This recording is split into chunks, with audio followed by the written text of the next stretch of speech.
ఇప్పుడు అది అంతా ఎందుకు గుర్తు చేస్తున్నాను తెలుసా? చేతులు పైకి తల్లు చెప్పండి.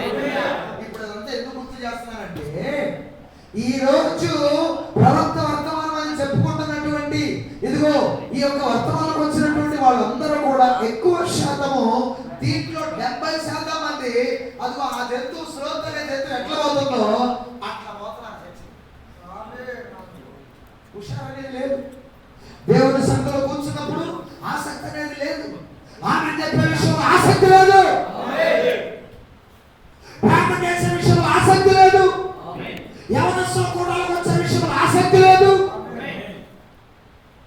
మీటింగ్లు అటెండ్ అయ్యే విషయంలో ఆసక్తి లేదు. ఒప్పుకుంటారా మీరు? ఒప్పుకుంటారా? దేవునికి మహిమ కలుగునుగాక. ప్రవక్తే ఒప్పుకున్నాడు. నేను ఎక్కడైనా సమయాన్ని వృధా చేస్తే నన్ను క్షమించు ప్రభు అన్నాడు ఆయన. నేను ఇతరులను ఎవరినైనా బాధ పెట్టానా నన్ను క్షమించు ప్రభు అన్నాడు ఆయన. చేతుల పైకి తల్లు చెప్పండి. ఇంకా అడిగి చెప్పండి. నా ప్రియమైన దేవుడు బిడ్డలారా, ఈ మధ్యాహ్నకాల సమయంలో అదిగో ఆ మందమతిని ఆ యొక్క నిద్రావస్థతో ఉన్నటువంటి ఆ యొక్క పరిస్థితిని కనుక అదే పరిస్థితిని కనుక కొనసాగిస్తే ఎత్తబడితే కాదు, కనీసం నీవు పరలోకపు గుమ్మం కూడా దొక్కలేదు. నువ్వే కాదు, నా పరిస్థితి కూడా అంతే. ఎవరికైనా వర్తించింది అది. దేవుని మనకి స్తోత్రం కలుగును గాక. జాగ్రత్తగా విందాం నా ప్రియమైన దేవుని బిడ్డలారా. ఈ యొక్క ఉదయకాల సమయంలో నేను తీసుకోవడానికి, ఆ సబ్జెక్ట్ తీసుకోవడానికి అదే దేవుడు నాలో ఒక ప్రేరేపణ ఇచ్చాడు. ఇదేంటంటే ఇది ఆత్మ సంబంధమైన సోమరితనం, స్పిరిచువల్ లేజినెస్. ఏంటిది? Spiritual laziness. ప్రార్థనకు రావాలని అనిపించదు, పాటలు పాడాలని అనిపించదు, కాసేపు ప్రార్థన చేద్దామని అనిపించదు. చూడండి, మీకు ఒక చిన్న ఉదాహరణ చెప్తా.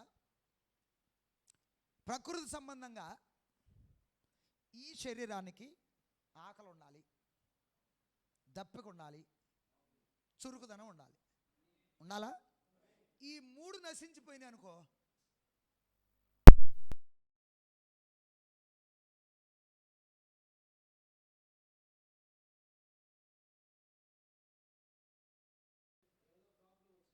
ఏదో మొత్తానికి లోపల ట్రబుల్ ఉందంట అనమాట.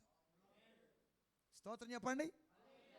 ఇప్పుడు వాడు అట్లా నీరసంగా అట్లా ట్రబుల్ ఉన్నట్టుగా కనపడుతున్నాడు అనుకో, తల్లిదండ్రులు అర్జెంటుగా వాడిని ఏం చేస్తారు? హాస్పిటల్ తీసుకుపోయి బాడీ మొత్తం స్కానింగ్ తీస్తారా లేదా? ఆమె చెప్పండి గట్టిగా. ఏది పెట్టినా చేదుగా ఉంటుంది అంటాడు.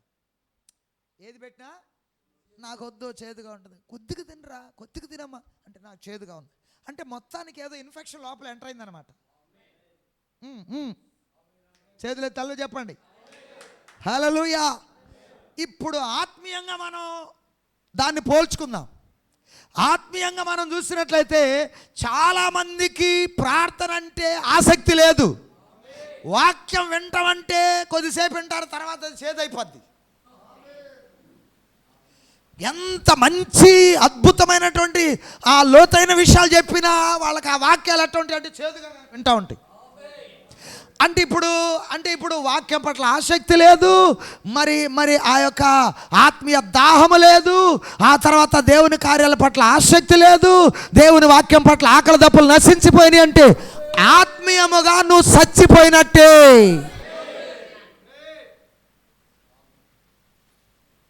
Spiritually you are dead. జీవించుచున్నావన్న పేరు మాత్రం నీకున్నది, కానీ వర్తమానం అని చెప్పుకుంటూ పుస్తకాలు చూపిస్తున్న పేరు మాత్రం నీకున్నది, కానీ నువ్వు ఎప్పుడు అయిపోయావు. దేవుని నామానికి స్తోత్రం కలుగును గాక. వింటున్నారా? ఆ స్థితి రానివద్దు. చాలామందిలో ఆ స్థితి మెల్లిమెల్లిగా ఆ ఆకలి దప్పు లేనటువంటి స్థితిని అట్లానే కంటిన్యూ చేసుకుంటా ఉన్నారు.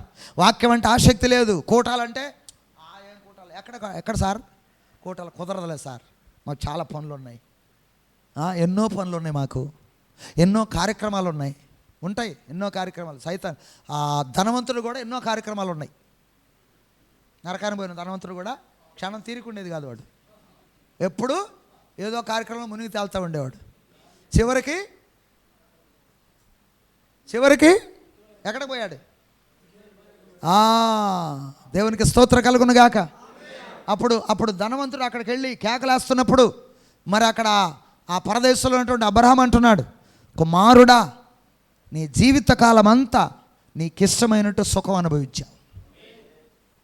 ఆమెను చెప్పండి. ఏమన్నాడు ఆయన? అబ్రహాం ఏమంటున్నాడు? నీ జీవితకాలం అంతా నీకు ఇష్టమైనట్టు సుఖం అనుభవించావు. కానీ లాజర్ అయితే దేవుని కొరకు బ్రతికాడు. చేతులు పైకి తల్లు చెప్దాం. వింటున్నారా ప్రియులారా? కాబట్టి ఆసక్తి విషయంలో మనం ఎంత మాత్రమో కూడా మందమతితో ఉండొద్దు, కానీ మనము ఆత్మ యందు తీవ్రత కలిగి ఉందాం. సరే, ఆత్మ యందు తీవ్రత మనకు ఎలా వస్తుందో మెల్లిమెల్లిగా ముందుకెళ్దాం. మరి కంటిన్యూ చేద్దామా? ఫస్ట్ నుంచి చదువుదాం. చూడండి, అక్కడ 12వ అధ్యాయంలో రోమాపత్రిక 12వ అధ్యాయము 3వ వచనము నుండి చదువుదాం.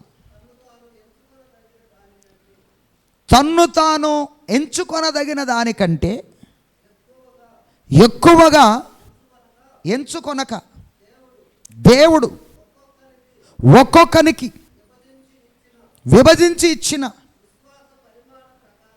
దేవునికి స్తోత్రం, ఆమేనంటారా?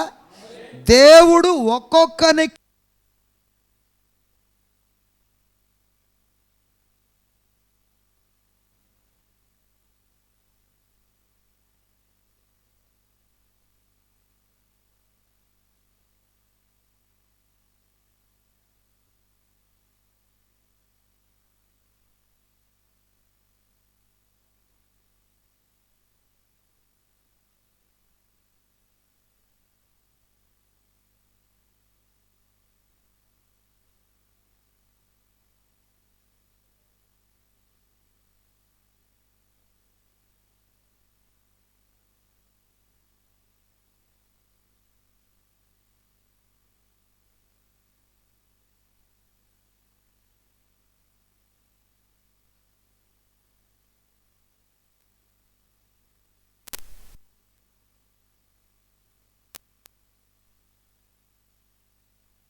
స్తోత్రం చెప్పండి గట్టిగా.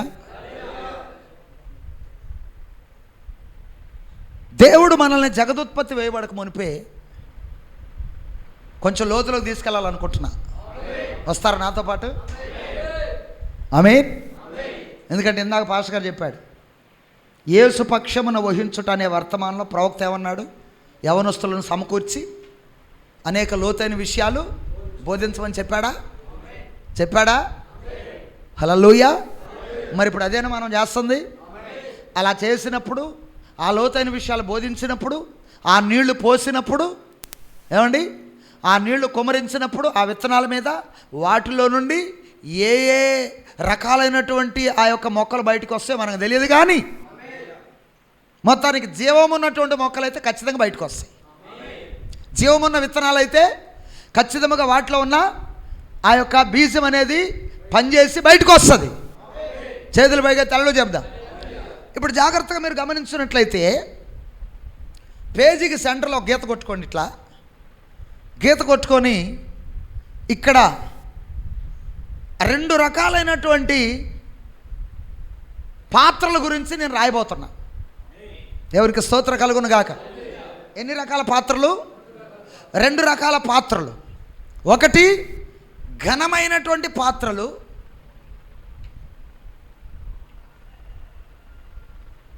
ఏంటది? వీటినే బ్రాకెట్స్లో విత్ ఇన్ బ్రాకెట్లో ఏం పెట్టుకుంటారంటే యజమాని వాడుకొనుటకు అర్హమైన పాత్ర. చేతులు తల్లు చెప్తారా?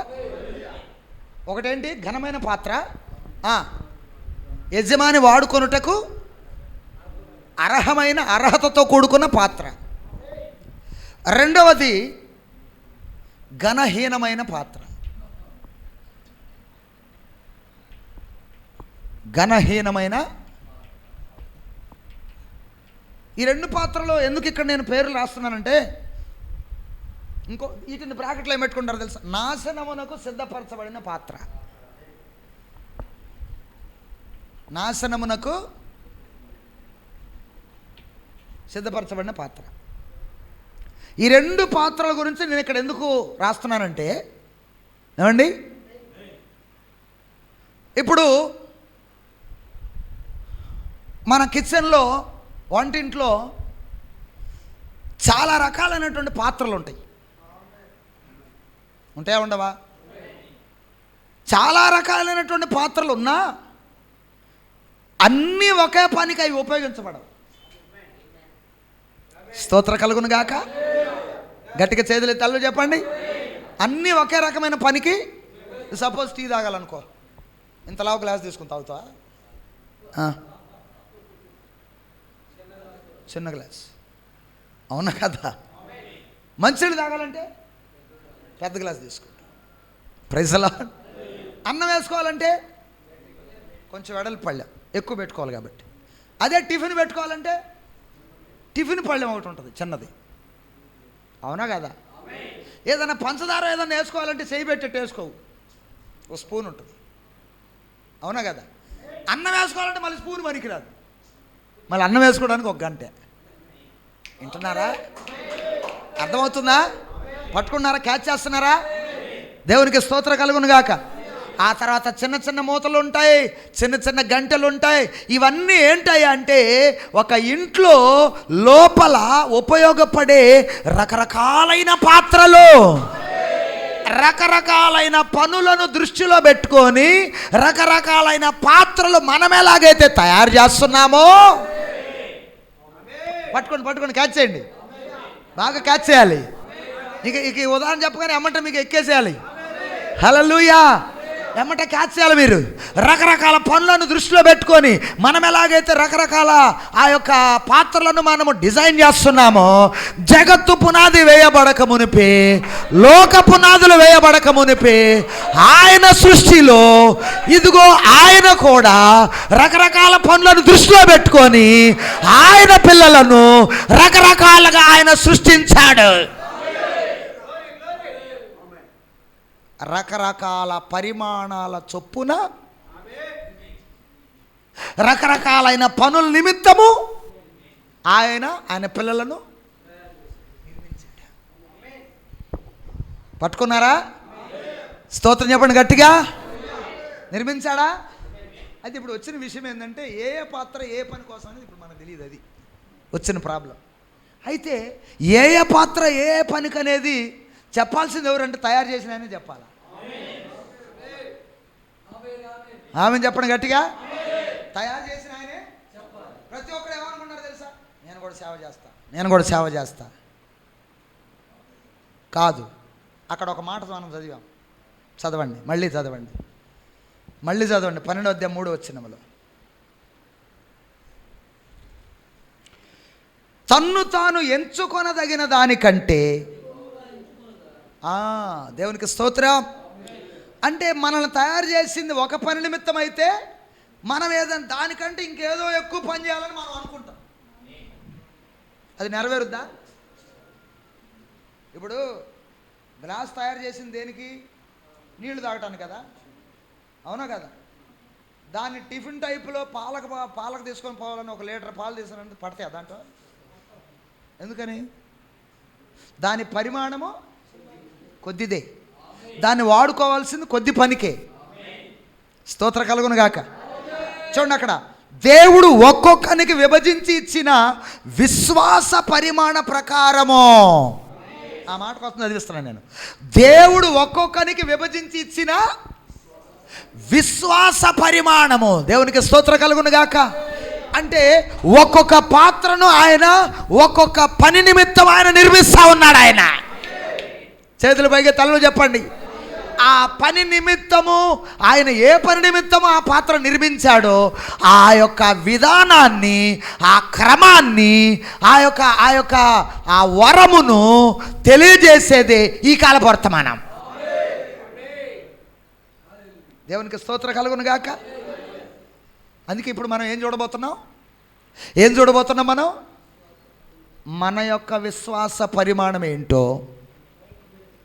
మనకివ్వబడినటువంటి ఆ యొక్క వరము. వింటున్నారా? అర్థమవుతుందా? మనకివ్వబడినటువంటి ఆ యొక్క వరము ఏదైతే ఉన్నదో అది మనం తెలుసుకొని దానిని మనం ఉపయోగంలో పెట్టాలి. ఓకేనా? చూద్దాం. కొంచెం లోతులోకి వెళ్ళేటప్పుడు మీకే అర్థమవుద్ది. జాగ్రత్త చూడండి. ఇప్పుడు ఘనమైన పాత్రలు ఏంటివి? తిమోతి పత్రికలు అంటాడు, గొప్ప ఇంటిలో ఘనమైన పాత్రలు ఉన్నాయంట. ఒకసారి తీయండి.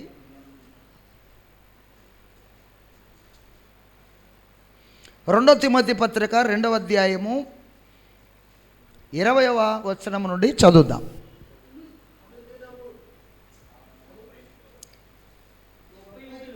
అందరూ చూడాలి. 2వ తిమోతి పత్రిక 2వ అధ్యాయము 20వ వచనం. గొప్ప ఇంటిలో వెండి పాత్రలను, బంగారు పాత్రలు మాత్రమే కాక కర్రవియు మట్టివియు కూడా ఉండును.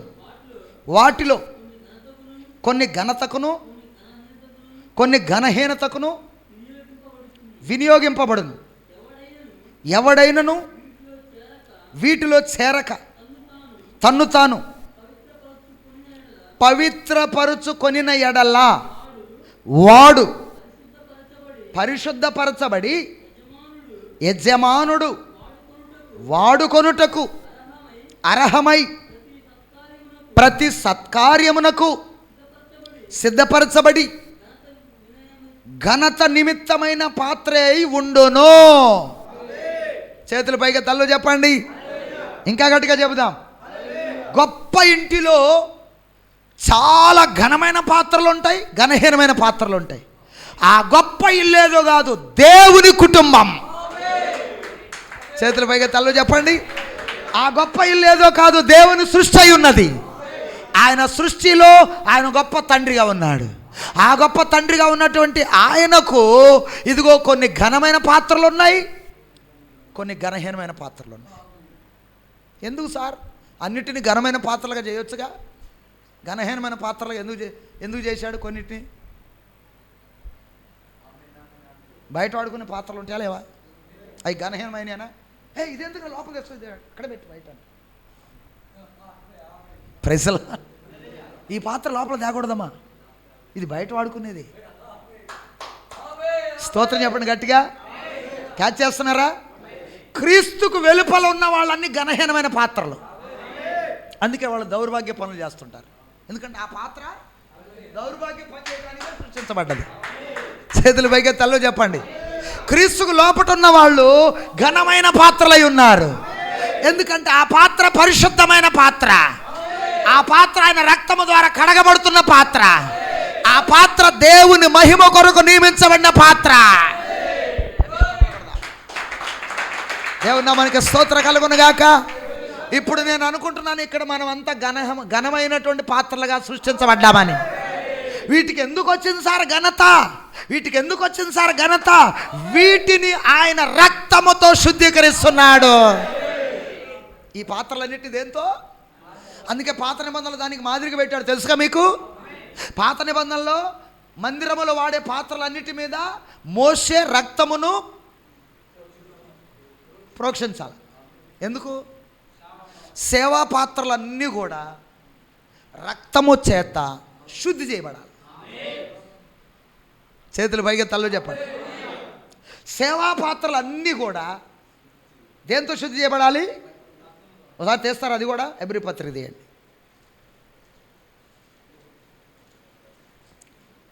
హెబ్రీయులకు వ్రాసినటువంటి పత్రిక 9వ అధ్యాయము తీసారా? హెబ్రీ పత్రిక 9వ అధ్యాయము 18వ వచనం నుండి చదువుదాం. ఇందుచేత మొదటి నిబంధన కూడా రక్తము లేకుండా ప్రతిష్ఠింపబడలేదు. ధర్మశాస్త్ర ప్రకారము మోషే ప్రతి ఆజ్ఞను ప్రజలతో చెప్పిన తర్వాత ఆయన నీళ్లతోనూ రక్తవర్ణము గల గొర్రెబొచ్చుతోనూ హిస్సోపుతోనూ కోడెల యొక్కయు మేకల యొక్కయు రక్తమును తీసుకొని దేవుడు మీ కొరకు విధించిన నిబంధన రక్తము ఇదే అని చెప్పుచు గ్రంథము మీదను ప్రజలందరి మీదను ప్రోక్షించెను. అదే విధముగా గుడారము మీదను, అద్దుగో ఆ మాట కోసం చదివించా, సేవా పాత్రలన్నిటి మీదను దేవునికి మహిమ కలుగునుగాక. చేతులపైకి తలలు చెప్పండి. ఆ రక్తమును ఏం చేశాడంట? సేవా పాత్రలన్నిటి మీద ప్రోక్షించాడంట. ఇప్పుడు ఒక విషయం చెప్పనా, ఇక్కడ చెప్పనా? అదేంటో తెలుసా? నా మనసులోకి దేవుడు ఇస్తున్నటువంటి ఆలోచన ఏంటో తెలుసా? ఆయన రక్తమును ప్రోక్షించే ముందు గ్రంథములో ఉన్న దాన్ని చదువుతున్నాడు. ధర్మశాస్త్రంలో ఉన్న దాన్ని ఏం చేస్తున్నాడు? చదువుతున్నాడు. ఆమెనంటారా? గ్రంథములో ఉన్నటువంటి ఆ యొక్క ధర్మశాస్త్రంలో ఆజ్ఞలను చదువుతున్నాడు. చదివిన తర్వాత ఆ రక్తమును తీసుకొని హిస్సోపుతో ఏం చేస్తున్నాడు? వీటన్నిటి మీద రక్తమును ప్రోక్షిస్తున్నాడు. అంటే ఇప్పుడు ఇవి శుద్ధి చేయబడుతుంది వాక్యముతో కూడుకున్న రక్తముతో. ఆ పాత్రలన్నీ శుద్ధి చేయబడుతుంది ఏంతో? వాక్యంతో కూడుకున్న రక్తంతోనేనా? చెప్పండి. దేవునికి స్తోత్రం కలుగును గాక. ఇందుచేతనే మన ప్రవక్త ఏమన్నాడు తెలుసా? రక్తమన్నా వాక్యమన్నా రెండు ఒకటే అన్నాడు. అవునా కదా? రక్తమన్నా వాక్యమన్నా రెండు ఒకటే. ప్రైజ్ అలా అర్థమవుతుంది. ఏమన్నా పట్టుకున్నారా? క్యాచ్ చేస్తున్నారా? సో ఇప్పుడు ఆ గ్రంథములో ఉన్న వాటిని చదివిన తర్వాత హిస్సోపును తీసుకొని ఏం చేయాలి? ఆ రక్తములో ముంచి సేవా పాత్రలన్నిటి మీద ప్రోక్షించాలి. ఎందుకు ప్రోక్షించాలి? ఆ పాత్రలన్నీ కూడా శుద్ధి చేయబడాలి. మరి పాత నిబంధనలో ఆ పాత్రలను శుద్ధి చేసినప్పుడు పట్టుకోండి, క్యాచ్ చేయండి. పాత నిబంధనలో రక్తముతో ఆ పాత్రను శుద్ధి చేసినప్పుడు మరి కొత్త నిబంధనలో అంతకన్నా శ్రేష్టమైన పాత్రలు ఇక్కడ ఉన్నాయి. హల్లెలూయా. ఆ పాత్రలేమో సొలొమోను కట్టిన దేవాలయంలో పనిచేసిన పాత్రలు, ఈ పాత్రలేమో దేవుడు కట్టిన దేవాలయంలో ఉన్న పాత్రలు. ఎంత అద్భుతమైన లోతైన విషయాలు మరి వర్తమానంలో నుండి దేవుడు మనకిస్తున్నాడండి. దేవుని నామానికి స్తోత్రం కలుగును గాక. ఆ పాత్రలు సొలొమోను కట్టిన మందిరంలో ఉపయోగపడ్డ పాత్రలు. ఈ పాత్రలు పరలోక సంబంధమైన మందిరంలో ఉపయోగపడే పాత్రలు. ఒక పాత్రను వాడకుండా ఉంటే ఏమైంది సార్? చెప్పండి అమ్మా, చెప్పండి బ్రదర్స్. ఎవరు అందరు నోటకుండా రావాలి. తుప్పు పట్టిపోద్దా? తుబ్బట్టిద్దా? పాడైపోద్దా?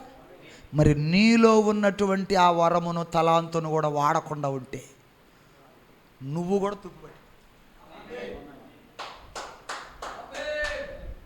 స్తోత్ర కలుగును గాక. ఆ తలాంత్ ఏంటో నేను చెప్పను. నీకు అది పాటలు పాడే తలాంతు కావచ్చు. స్తోత్ర కలుగును గాక. లోపల పరిచర్య చేసే తలాంతు కావచ్చు. అవన్నీ కింద రాశాడా? పంచిపెట్టే తలాంతు కావచ్చు. రాశాడా లేదా? దేవునికి మహిమ కలుగును గాక. అయితే చాలా జాగ్రత్తగా విందాం. ఇప్పుడు సేవా పాత్రలన్నిటి మీద ఒక వరుసలో వద్దాం. సేవా పాత్రలన్నిటి మీద వాటన్నిటి కూడా ఏం చేస్తున్నాడు?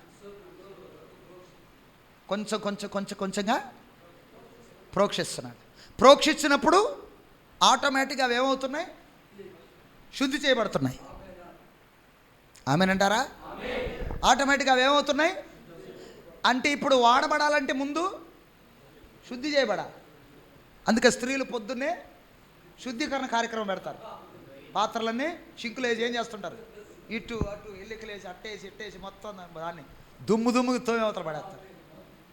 అవునా కదా? ఫుల్లుగా తోమి పడేస్తారు. అది ఎట్లా రావాలంటే దానికి ముందున్నటువంటి అన్నీ కూడా క్రితం రోజు వాడుకున్న అన్నీ కూడా ఏమైపోవాలి?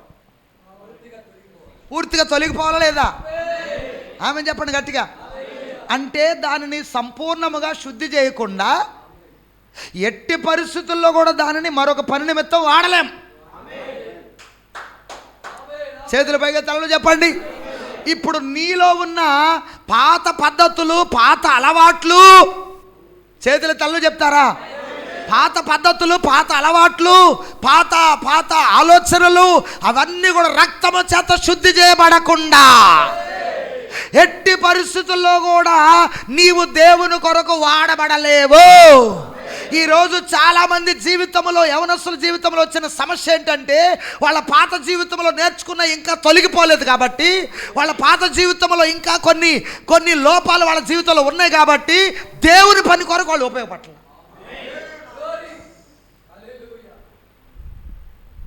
ఒప్పుకుంటారా? ఒప్పుకుంటారా? క్రితము రోజు వాడిన దాన్ని తోమకుండా ఈరోజు దాన్ని మనం వాడుకోలేం. ఎందుకు యవనస్తులు దేవుని పని అంటే ముందుకు రావట్లేదు? శుద్ధి చేయబడే కార్యక్రమం ఇంకా పూర్తి కాల. అది వచ్చిన ప్రాబ్లం.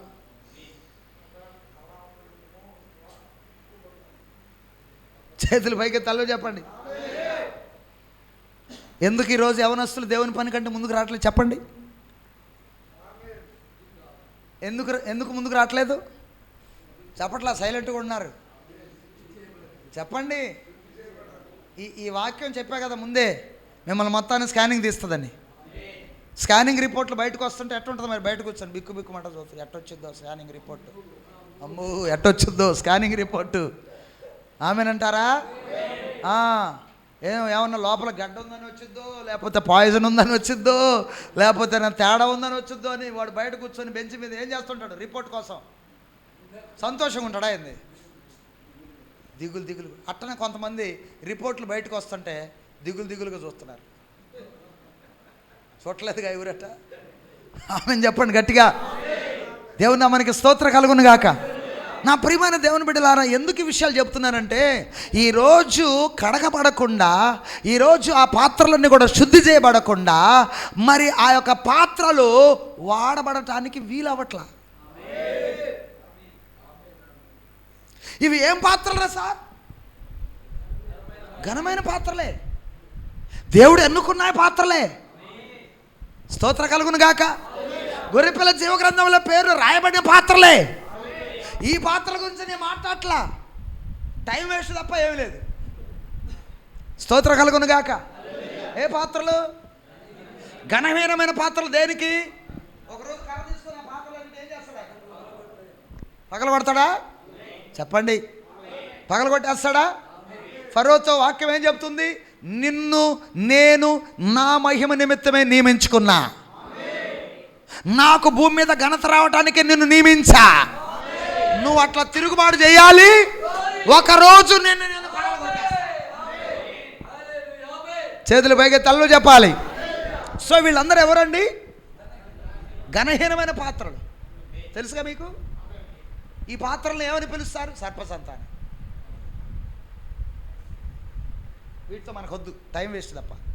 ఈ పాత్రల గురించి చూద్దాం. దేవుని మనకి స్తోత్ర కలుగును గాక. ఈ పాత్రల గురించి చూద్దాం. ఏం పాత్రలు ఇవి? ఘనమైన పాత్రలు. అయితే ఇప్పుడు ఘనమైన పాత్రలు ఏమండి చూస్తున్నారా? ఘనమైన పాత్రలు వాడబడాలంటే ముందేమవ్వాలంట? హెబ్రీ పత్రికలో ఏమన్నాడు? చదవండి, మళ్ళీ రండి. ధర్మశాస్త్ర ప్రకారం మోషే ప్రతి ఆజ్ఞను ప్రజలతో చెప్పిన తర్వాత ఆయన నీళ్లతోనూ రక్తవర్ణము గల గొర్రెబొచ్చుతోనూ హిస్సోపుతోనూ కోడల యొక్కయు మేకల యొక్కయు రక్తమును తీసుకొని, దేవుడు మీ కొరకు విధించిన నిబంధన రక్తం ఇదే అని చెప్పుచు, ఆమె చెప్పండి గట్టిగా. ఆ హిస్సోపును తీసుకొని ఏం చేయాలంట?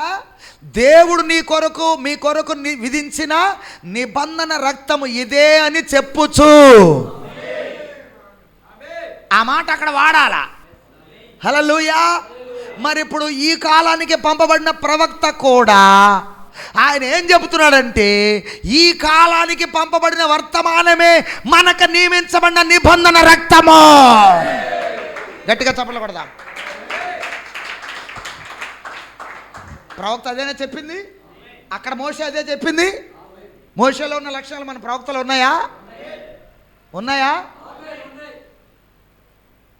మోషే ఒక భార్య చనిపోతే మరొక భార్యను పెళ్లి చేసుకున్నాడు, మరొక స్త్రీని. మరి మన ప్రవక్త చేసుకున్నాడా? చేతులు పైగా తలలు చెప్పండి. మోషే కొండ మీదకి వెళ్ళి, సీనాయి పర్వతం మీదకి వెళ్ళి ఏం తీసుకొచ్చాడు? ధర్మశాస్త్రం తీసుకొచ్చాడా? మరి మన ప్రవక్త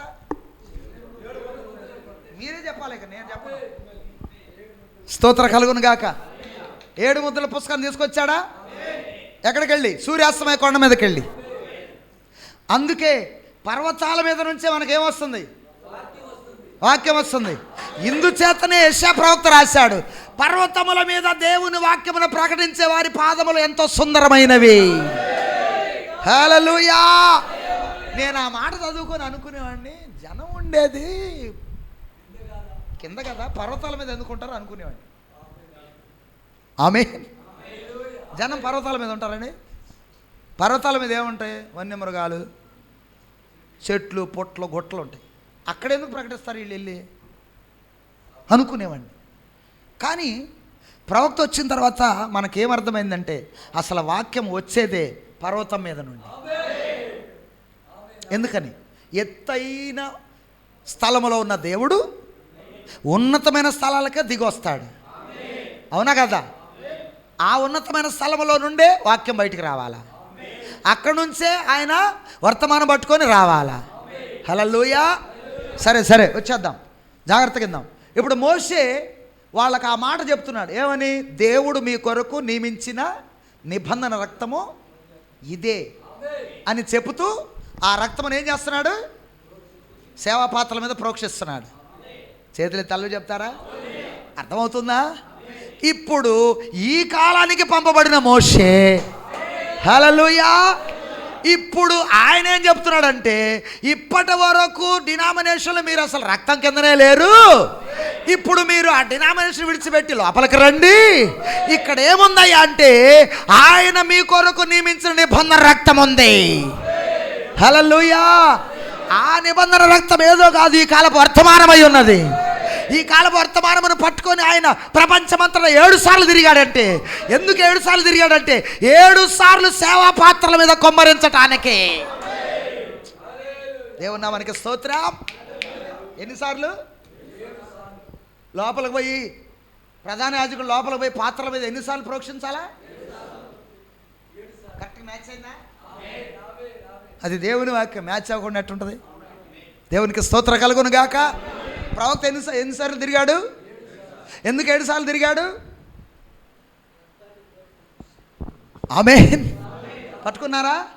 ఎందుకు 7 సార్లు తిరిగాడు చెప్పండి అందరూ. కొంతమంది వెనకాల కొంచెం ఎట చూస్తున్నారంటే అర్థం కానట్టు చూస్తున్నారు.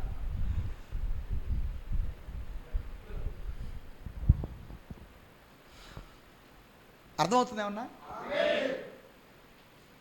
ఎన్నిసార్లు తిరిగాడు? ఎందుకు 7 సార్లు తిరిగాడంటే, ఇప్పుడు మన ప్రవక్త తీసుకొచ్చిన వర్తమానం ఏదో తెలుసా? ఏదో తెలుసా? సేవా పాత్రలను సంపూర్ణంగా శుద్ధి చేసే నిబంధన రక్తం. అసలు వాస్తవంగా నేను ఒక మాట చెప్తున్నా, నేను ఈ వాక్యం చెబుదామని నిలబడలా. నేను తీసుకుందాం అనుకుంది వేరు, ఇక్కడికి వచ్చిన తర్వాత మారిపోయింది. ఎందుకు మారిపోయింది నన్ను అడగబక్కండి. దేవునికి స్తోత్ర కలుగును గాక. చేతులు పైకి తలలు చెబుదాం. అర్థమవుతుంది నేను చెప్పేది ఏమన్నా? ఇప్పుడు ఈ కాల వర్తమానం ఏంటి? ఈ పాత్రలన్నిటినీ శుద్ధి చేసే నిబంధన రక్తం. ఈ వాక్యాన్ని నువ్వు త్రోసేసి బయటికి పోయావనుకో, శుద్ధీకరణ ఉండదు. చేతుల పైకి తలలో చెప్పాలి. అర్థమైందా? సేవా పాత్రలన్నిటిని కూడా శుద్ధి చేసే నిబంధన రక్తం. మళ్ళీ చెప్పండి అందరూ. సేవా పాత్రలన్నిటిని శుద్ధి చేసే నిబంధన రక్తం. హల్లెలూయా. నిబంధన రక్తము ఇదే అని గట్టిగా ఆయన చెప్పి అప్పుడు సేవా పాత్ర మీద రక్తం ప్రోక్షిస్తాడు. హల్లెలూయా. గట్టిగా చెప్పాలా చిన్నగా చెప్పాలా? సేవా పాత్రలన్నిటి మీద ప్రోక్షించబడిన నిబంధన రక్తం ఇదే. ఏంది ఆయన కొనుక్కుంటున్నాడు అంటారు. ఇప్పుడు అర్థమైందా సేవకుడు ఎందుకు గట్టిగా చెప్పాలో? ఎందుకని? ఇది నిబంధన రక్తం. దేవునికి స్తోత్రం కలుగును గాక. ఎందుకు సార్ దీన్ని నిబంధన రక్తం అన్నాడంటే నిబంధనను నెరవేర్చే రక్తం. నిబంధనను నెరవేర్చి మన యొక్క స్థానాన్ని మనకు గుర్తు చేసే రక్తం. హల్లెలూయా. ఇది ఏ నిబంధన సార్? షరతులు లేని నిబంధన. ఇది ఏ నిబంధన సార్? అబ్రాహాముతో చేసిన నిబంధన. ఇప్పుడు మనం ఏ కాలంలో ఉన్నాం? ఇప్పుడు మనం ఏ కాలంలో ఉన్నాం? నిబంధన ఏమండి నెరవేరే కాలంలో ఉన్నామా? ఉన్నామా? మొత్తం 3 కాలాలు. నిబంధన చేసిన కాలం, నిబంధనను స్థిరపరిచిన కాలం, నిబంధన నెరవేరే కాలం.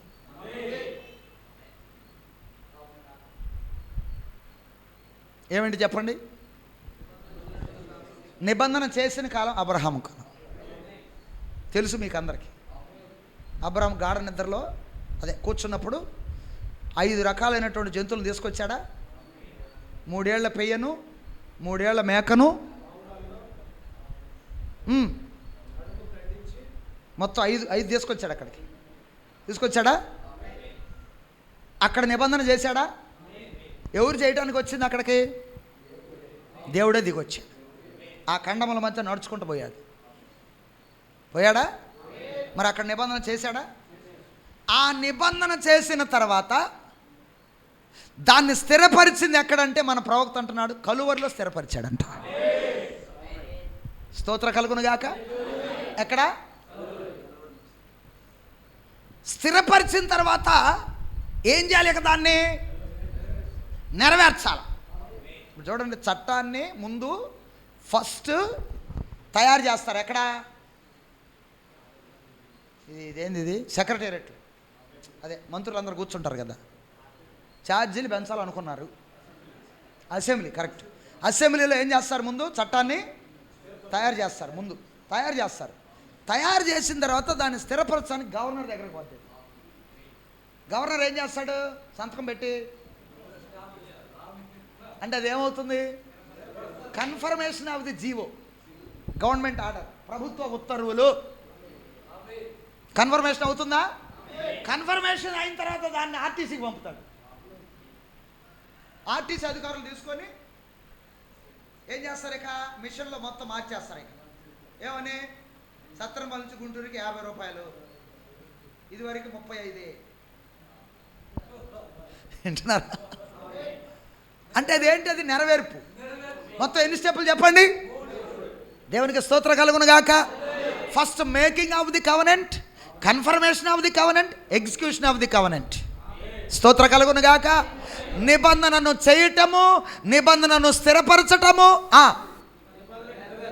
నిబంధన నెరవేర్చుట. ఇప్పుడు నేను అడిగేది ఏంటంటే మనం ఏ కాలంలో ఉన్నాం?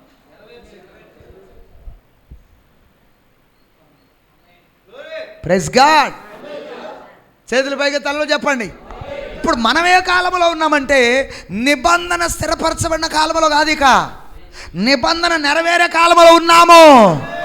నిబంధన నెరవేరే కాలంలో ఉన్నాము కాబట్టి విప్పబడిన పుస్తకాన్ని పట్టుకొని దిగొచ్చాడు ఆయన. హల్లెలూయా. ఎందుకు మేఘమును ధరించుకొని దిగొచ్చాడు? నిబంధన నెరవేర్చడానికి. స్తోత్రం చెప్పండి గట్టిగా. ఆ నిబంధనలో ఏముంది సార్? ఏముంది సార్ ఆ నిబంధనలో? నేను నీకు పాలు తెల్ల ప్రవహించే దేశం ఇస్తా, నీ సంతానానికి దాన్ని స్వాధీనపరుస్తా. ఇప్పుడు ఈ నిబంధనలో ఏముంది సార్? 1000 ఏళ్ల పరిపాలనలో మనకి ఈ యొక్క గొప్ప దేశాన్ని స్వాస్థ్యం చేస్తాడు ఆయన. చేతుల పైకి తలలో చెప్పండి, ఇంకా గట్టిగా చెప్పండి. అర్థమవుతుంది నేను చెప్పేది? గమనిస్తున్నారా? కాబట్టి ఇప్పుడు ఈ వాక్యం నిబంధన రక్తమేనా? నిబంధనలోకి మనల్ని తీసుకొస్తుందా? సో ఇప్పుడు దీన్ని దైవజనుడు బోధిస్తున్నప్పుడు ఒక రకంగా చెప్పాలంటే ప్రోక్షిస్తున్నాడు. కొంతమంది అంటుంటారు, ఇంటికాడ నేను కూర్చొని లైవ్ చూస్తున్నాను అయ్య గారు. ఏం చేస్తున్నా? మా పాస్టర్ గారు, గూగుల్ పాస్టర్ గారు. ఎవరు? ఇంటికాడ లైవ్ చూస్తే దేవుని అభిషేకం నీ మీదకి వస్తుందా? అది చేసాం. ఎప్పుడు? లాక్డౌన్ టైంలో చేసాం. తప్పదప్పుడు. కానీ ఈ టైంలో నువ్వేం చేయాలి? ఇంటికాడ లైవ్ చూస్తావా? ఇక్కడికి రావాలా? ఇక్కడికి వచ్చినప్పుడు ఏమవుతుంది? దైవజనుడు ఏం చేస్తున్నాడు? పికప్ ద బ్లడ్, రక్తం తీసుకుంటున్నాడు, హిస్సోపు తీసుకుంటున్నాడు విశ్వాసంతో. హిస్సోపు అంటే విశ్వాసమేనా? దేవునికి స్తోత్రం చెప్పండి. ఆ విశ్వాసముతో సేవ పాత్రలన్నిటి మీద ఏం చేస్తున్నాడు? కుమ్మరిస్తున్నాడా? సేవా పాత్రలన్నిటి మీద ఆ రక్తమును ప్రోక్షిస్తున్నప్పుడు, చిలకరిస్తున్నప్పుడు, ఇప్పుడు ఆ పాత్రలన్నీ కూడా రోజు రోజుకి శుద్ధీకరణ అయిపోయి, గ్లోరీ హల్లెలూయా, శుద్ధీకరణ మొత్తం పూర్తయిన తర్వాత ఇక ఆ పాత్ర చేతులు పైకెత్తంటది, ప్రభువా నన్ను వాడుకో. గట్టిగా చప్పట్లు కొడదండి. ప్రభువా నన్ను ఉపయోగించుకో.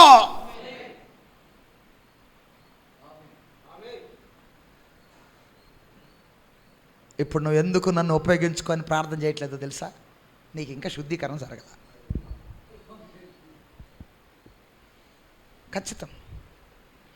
మీరేం ఫీల్ అవ్వద్దు. స్కానింగ్ రిపోర్ట్లో వచ్చినప్పుడు ఫీల్ అవ్వాల్సిన పనే ఉంది. ఏందా ఎటు తీసావు రిపోర్ట్ అంటే వాడేమంటాడు? లోపల ఉన్నది వచ్చింది సార్ అన్నాడు. అంతేనా? ఇంకొక రకంగా తీయకూడదా? ఇంకో రకంగా ఎట తీస్తావు సార్? ఆమేన్. పై ఫోటోలు తీసేది డినామినేషన్లు. పై ఫోటోలు తీసి బాగా తప్పుకుంటారు. స్తోత్రం చెప్పండి అన్నారు గట్టిగా. పై ఫోటోలు తీసేసి పై ఫోటోలు తీసి సూపర్గా ఉండవు, ఆత్మీయంగా బాగా వర్ధిల్లుతున్నావు, యేసు దీవించును, యేసు స్వస్థపరచును, వచ్చే సంవత్సరానికి ఇంకొక బిల్డింగ్ కడతావు పో. ఒక బిల్డింగ్ కడితేనే, ఒక ఇల్లు కడితేనే వాడు 100 రోజులు ప్రార్థనకి ఎగ్గొట్టాడు. వింటున్నారా? ఇంకొక స్టేజ్ వేస్తుంటే అసలే రాడు ప్రార్థన. అర్థమవుతుంది నేను చెప్పేది? చేతుల పైకి తల్లు చెప్తారా? చాలామంది అనుకుంటారు భూ సంబంధంగా నేను బాగా దీవించబడుతున్నాను. భూ సంబంధంగా దీవించబడితే, భూ సంబంధంగా నీకు బాగా పని ఎక్కువైతే గుర్తుపెట్టుకో, ఖచ్చితముగా నీవు ఆత్మీయముగా దిగజారిపోతావు.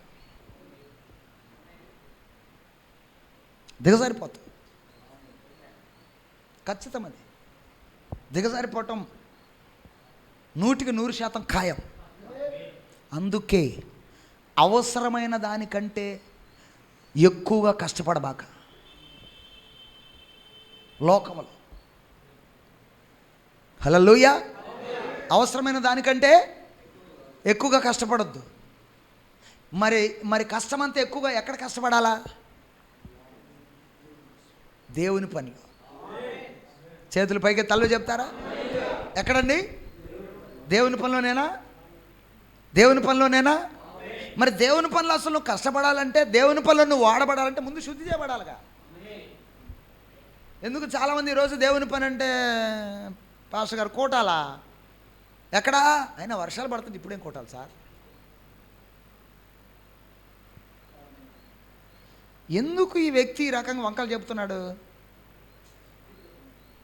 అది శుద్ధీకరణ ఇంకా జరగల. లోపలేదో లోక ఆశలు, లోక కోరికలు ఇంకా ఉన్నాయి. అందుకని ఏం చేస్తున్నాడు? కదిలితే వాటిని వెతకకుండా పరిగెత్తున్నాడు. పాస్టర్ ఫోన్ చేస్తేనేమో ఎంగేజ్ వస్తుంది, మిగతా వాళ్ళు ఫోన్ చేస్తేనే టక్మంట అందుకుంటుంది. అంటే పాస్టర్ గారి ఫోన్ ఏదో మొత్తానికి దాన్ని ఏమంటారు, బ్లాక్ లిస్ట్లో పెట్టి ఉంటాడు. పెట్టారు ఎవరన్నట? మీరు పెట్టర్లే, మంచోళ్ళు. కొంతమంది పెడతారు. స్తోత్ర కలుగును గాక. అర్థమవుతుంది నేను చెప్పేది? ఎప్పుడు ఈ పాత్రలకు వాడబడాలని ఆసక్తి వచ్చేది? అందరు చెప్పండి, అందరు చెప్పండి. శుద్ధి చేయబడిన తర్వాత, పూర్తి అయిపోయిన తర్వాత శుద్ధీకరణ కార్యక్రమం. ఏమండి, ఇంకా శుద్ధీకరణ కార్యక్రమం జరగల ఈ పాత్రలకి. ఈ పాత్రలు ఇంకా ఎక్కడ ఉన్నో తెలుసా?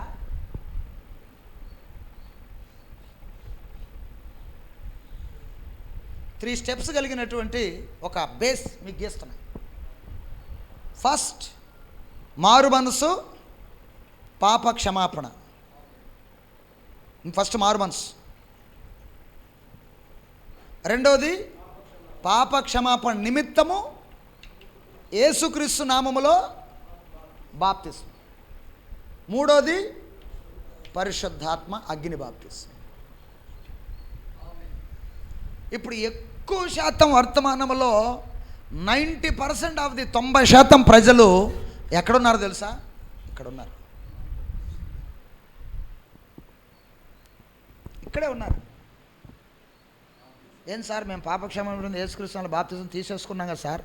తీసుకున్నావు కరెక్టే, పూర్వపు పాపముల విషయంలో పశ్చాత్తాపడ్డావు కరెక్టే, బాప్తిసం తీసుకున్నావు కరెక్టే. రక్తములో ఉన్న 7 గుణ లక్షణాల సంగతి ఏంది మరి? దేవునికి స్తోత్రం కలుగును గాక. రక్తములో ఉన్న 7 గుణ లక్షణాల సంగతి ఏంటి? ఆ 7 గుణ లక్షణాలు ఏం చేస్తున్నాయి? నిన్ను ఆత్మీయముగా ఎదగనీయకుండా అప్పుడప్పుడు అవి పైకొచ్చి నిన్ను అణిచివేస్తా ఉన్నాయి. చేతుల తల్లు చెప్పాలి గట్టిగా, వింటున్నారా? ఇప్పుడు ఆ 7 గుణ లక్షణాలు ఏం చేయాలి? 7 జాతులు ఏం చేయాలి? ఇలాగైతే చెప్పొచ్చు మీరు. 7 జాతులు ఏం చేయమన్నాడు? గుర్తుందా? పాత నిబంధన స్టోరీ గుర్తుందా? ఇజ్రాయేలీయులు వాగ్దాన దేశంలోకి పోయిన తర్వాత 7 జాతులు ఏం చేయమన్నాడు? చంపేసేయమన్నాడా? ఒక్క జాతి కూడా బతకనీయకుండా అన్ని జాతులను చంపమన్నాడా? అయితే వచ్చిన చిక్కు ఏంటంటే, జాగ్రత్తగా వినండి, వీళ్ళు వాగ్దాన దేశంలోకి పోయిన తర్వాత మరి వీళ్ళు ఆ యొక్క 7 జాతుల్ని చంపడానికి వెళ్ళినప్పుడు కొంతమంది దండం పెట్టి ఆ 7 జాతుల్లో కొంతమంది అమాలేకులు లాంటి వాళ్ళు, అయ్యా మేము మీకేం హాని చెయ్యం, మీ కింద మేము పాలేరులుగా బ్రతుకుతాం అని ఒక ట్రిక్ ప్లే చేశారు. ఆ దెబ్బకి వీళ్ళు ఏమైపోయారు? ఇజ్రాయేలీయులు కరెక్టేరా, వీళ్ళని చంపకుండా బానిసలుగా లేకపోతే పనివాళ్ళగా పెట్టుకుందాం అని కొంతమందిని వదిలిపెట్టి మిగతా వాళ్ళని చంపారు. వింటున్నారా? ఈ రిక్వెస్ట్ చేసి వదిలివేయబడిన వాళ్ళు ఉన్నారే, వాళ్ళే పెరిగి పెరిగి పెరిగి పెద్దయ్యి వీళ్ళని బాధటం. స్తోత్రం చెప్పండి గట్టిగా. ఇప్పుడు తప్పు ఎవరిదంటావు? ఎందుకు? మొత్తాన్ని చంపమంటే కొన్ని జాతులు ఏం చేశారు? వదిలిపెట్టారు. ఆ వదిలివేయబడిన జాతులే బాగా పెరిగి పెద్దోళ్ళయి బాగా బలంగాని ఏం చేశారు?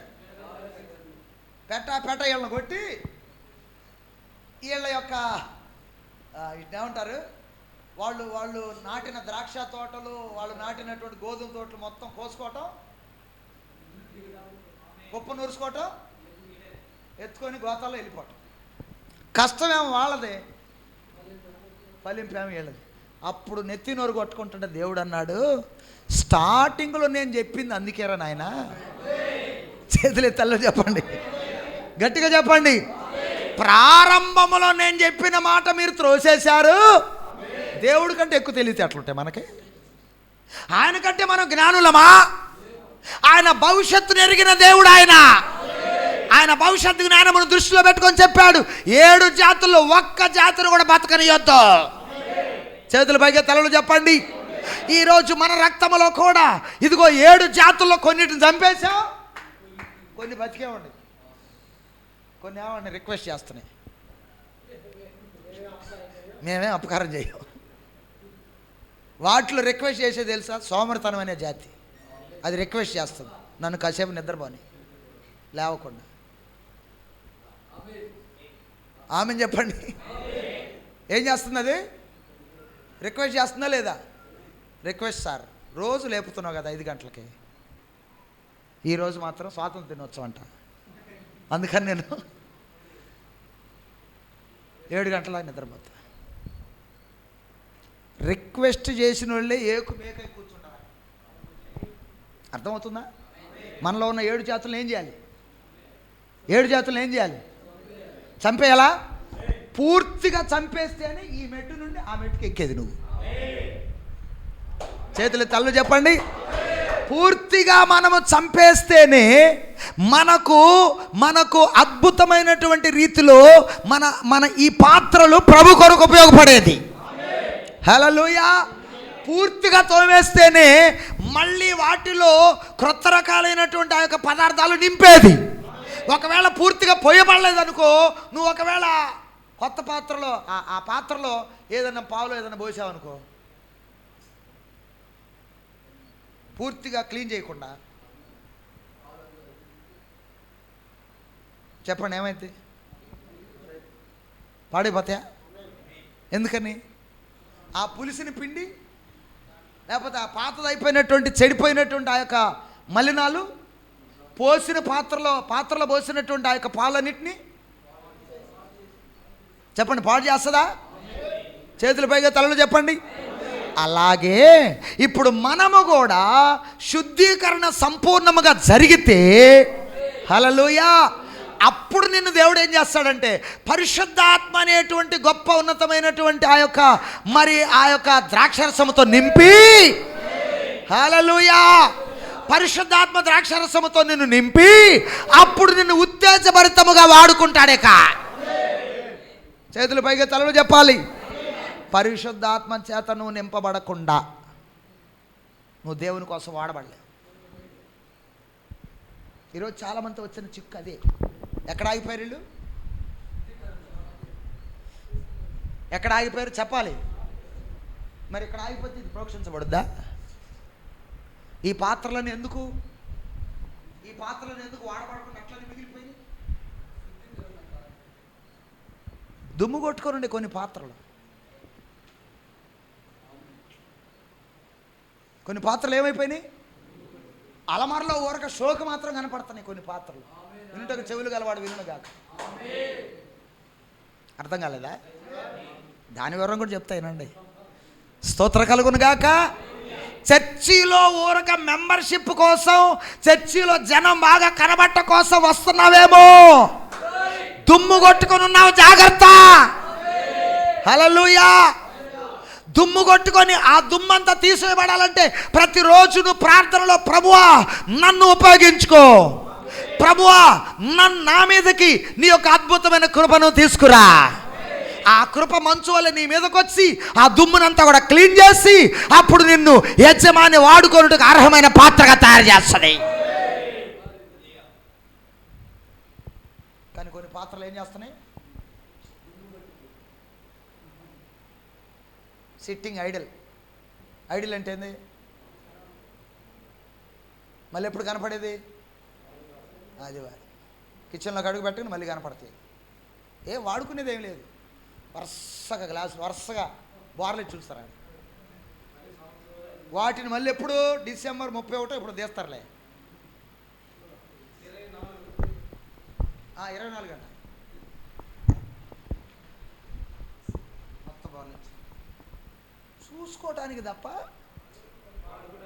కొంతమంది చర్చిలో మెంబర్షిప్ కోసం తప్ప ఏ ఒక్క పాట పాడటానికి ఉపయోగపడరు. చెప్పండి. ఎటన్నా కోటాలకు పోవటానికి ఫోన్ చేస్తుంటే ఈ పాత్రలు ఎన్ని వంకలు చెప్తాయి. వర్షం అంటారు, అది అంటారు. అయినా ఇక చివరికి ఏది లేదనుకో, నాకు నీరసంగా ఉందంట. నీరసానికి తిరుగులేదుగా, దానికి తిరిగే ఉంది. పాస్ గారు ఏ నీరసం అని అడుగుతాడా? ఇట్రా స్కానింగ్ తెద్దాం అంటాడా? బాగాలేదులేండి, నీరసంగా ఉంది. ఏంద్రా నీరసం చెప్పుడు? ఎక్కడ నీరసంగా ఉందిలే అంట.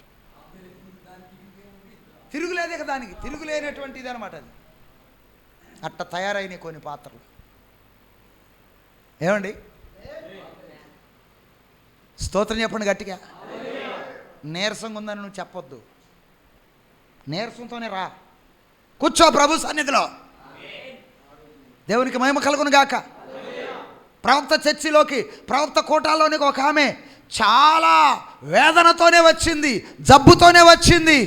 చర్చిలో కూర్చొని ఆ కూటాల్లో కూర్చొని ఎంతో చక్కగా వాక్యం విన్నది, ఎంతో చక్కగా అద్భుతంగా వాక్యం విని ప్రతి మాటకు ఆమెను చెప్పింది, ప్రతి మాటకు సంపూర్ణంగా లోబడింది.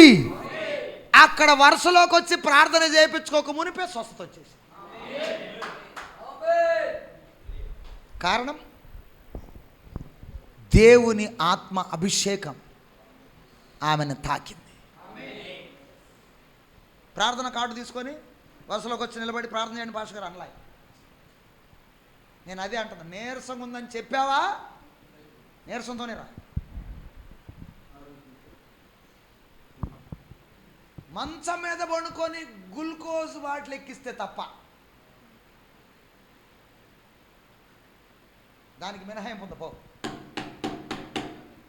నువ్వు ఏమి లేకుండా వరకు ముఖం వెంట పెట్టి నీరసం అన్నావా, దేవుడికి తెలుసు. ఏమండి, ఇది ఏ సమయం? ఇది ఏ సమయం? ఇది నిబంధన నెరవేరే సమయం. చేతులు పైగా తలలో చెప్పండి. నిబంధన నెరవేరే సమయంలో మనం ఉన్నాము కనుక ప్రియులారా, ఏ ఏ పాత్రలో దేని నిమిత్తం వాడబడాలో ఖచ్చితంగా ఈ కాలపు వర్తమానంలో చెప్పబడ్డది. వాక్యం వింటా ఉన్నప్పుడు ఆ వాక్యము ఆ యొక్క హృదయాన్ని నేను తాకుతా ఉన్నప్పుడు, అది శుద్ధీకరణ చేస్తూ ఉన్నప్పుడు నీలో ఉన్న ఆ తలాంతు బయటకు రావాలా. మళ్ళీ రండి రోమపత్రికలోకి, ముగిస్తాను. వాస్తవంగా ఇది చాలా కంటిన్యూషన్ సబ్జెక్టు. ఈసారి నెలలో ఇంకా దాన్ని మనం కంటిన్యూ చేసుకోవచ్చు. అయితే ఒక చోట మాత్రం దీన్ని కట్ షాట్ చేద్దాం.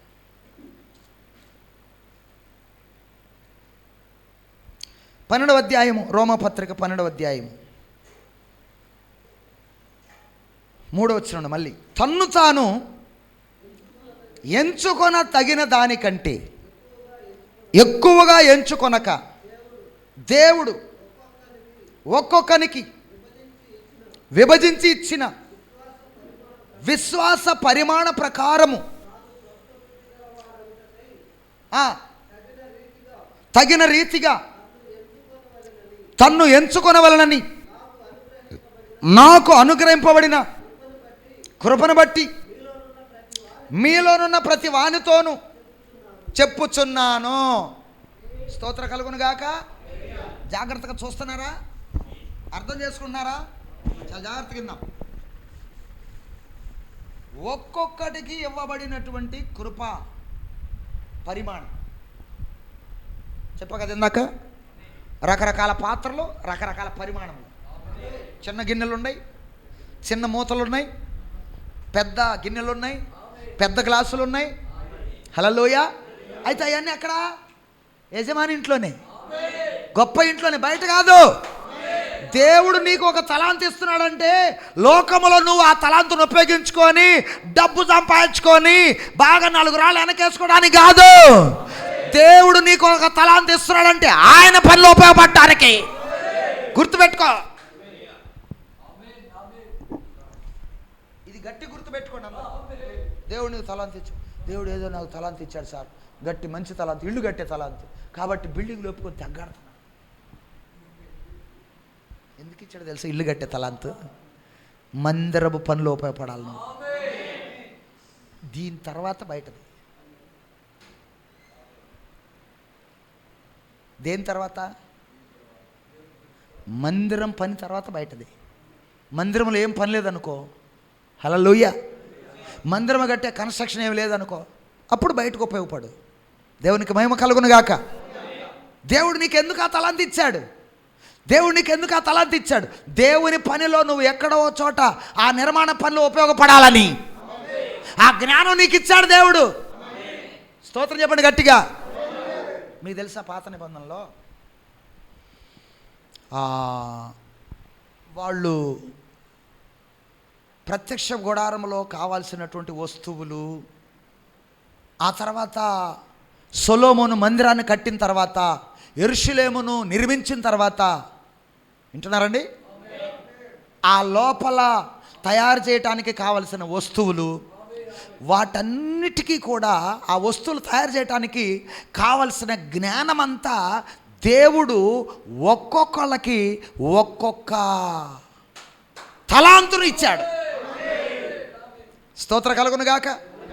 కొంతమంది ఇదిగో ప్రధాన యాజకుడు వేసుకునే ఏఫోదును తయారు చేసేవాడు. కొంతమంది బెసలేలు కర్రతో, వింటున్నారా, లేక తుమ్మ కర్రతో మందసాన్ని తయారు చేసేవాడు.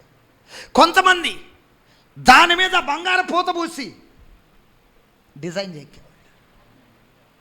వీళ్ళందరికీ ఎవరిచ్చింది జ్ఞానం?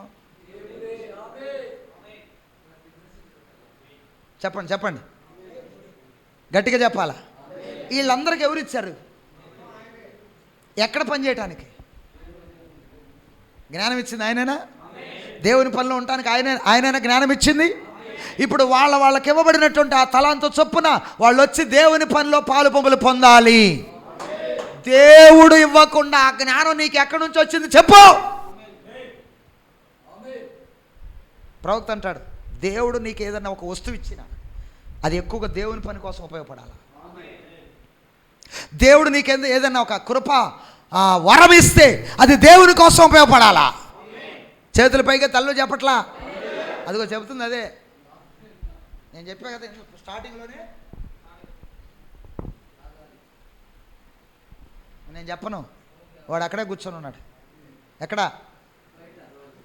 తాడు ఆల్రెడీ వేసేసాడు కూడా మెడకి. ఏం చేస్తాడు? మెల్లిగా ఇట్లా అన్నామంటే వాడికి అర్థమైపోద్ది అన్నమాట, ఇది నా పార్టీ అని.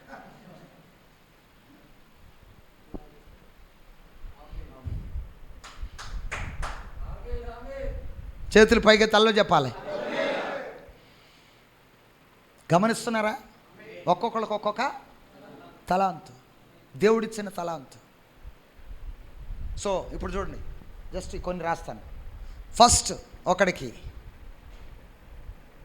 పాటలు పాడే తలాంతు, టాలెంట్. ఇంగ్లీష్లో దాన్ని టాలెంట్ అంటారు. కొంతమంది పాడితేనేమో ఏదో గేదెలు బర్రెలు అరిచినట్టు ఉంటుంది, బేనే పాడలేరు వాళ్ళు, వాళ్ళకి ఆ తలాంతు లేదు. ఆ తలాంతు లేదని నేను వాళ్ళని కించపరచట్లా. వాడిని వేరే పని కోసం దేవుడు రెడీ చేసి ఉంటాడు. దేవునికి స్తోత్రం చెప్పండి అందరూ, అవునా కదా?